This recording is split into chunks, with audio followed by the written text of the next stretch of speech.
Hello again.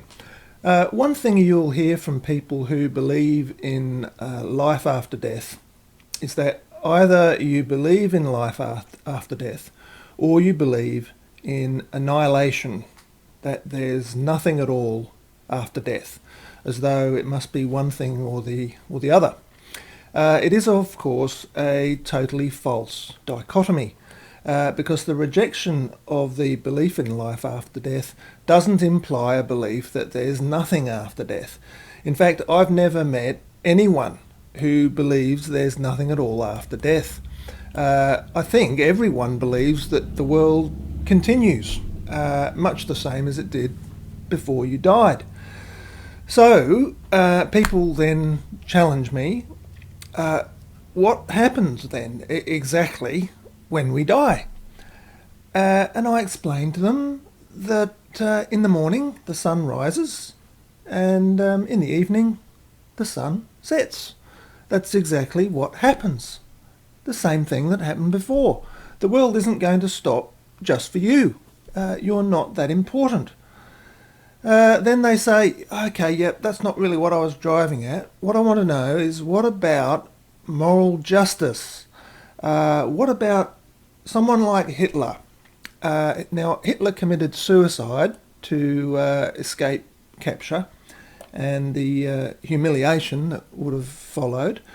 So did he get off scot-free without experiencing the consequences of his actions? Surely there must be consequences of actions. Surely there must be justice. Well, yes and no. There are indeed consequences of actions. Every action has an effect. We can't stop that from happening. But the consequences of actions don't have to conform to what you personally want them to be. The world doesn't revolve around you. What is ultimately just is what is true. The real is just.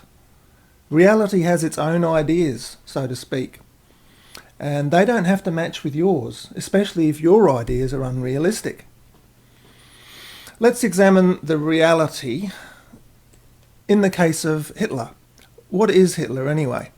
Is there really some entity called Hitler that somehow persists over time and that might experience the consequences of its actions?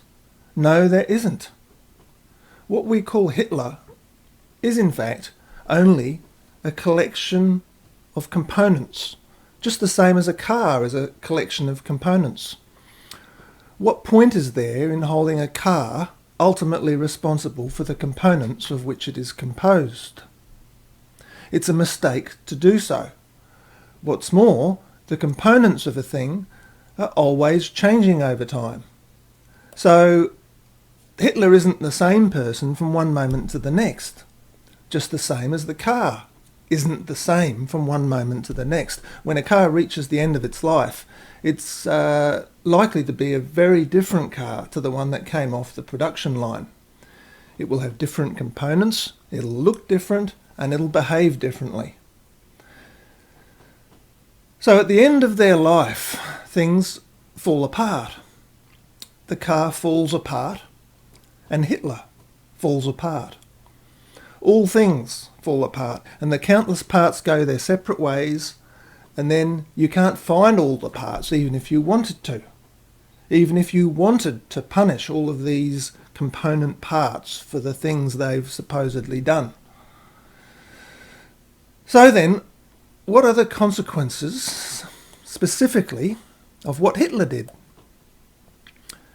Well, you only need to look to see what the consequences of what Hitler did.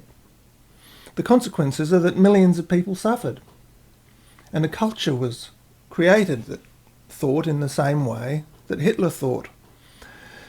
In the real world, those are the consequences, not in a fantasy world of what we might like to happen. Those consequences are the child of Hitler, his legacy. And you can think of them as his future life if you want to. A future life of hell and insanity. That's the way it works. That's the way the world works. One person pays for the sins of another.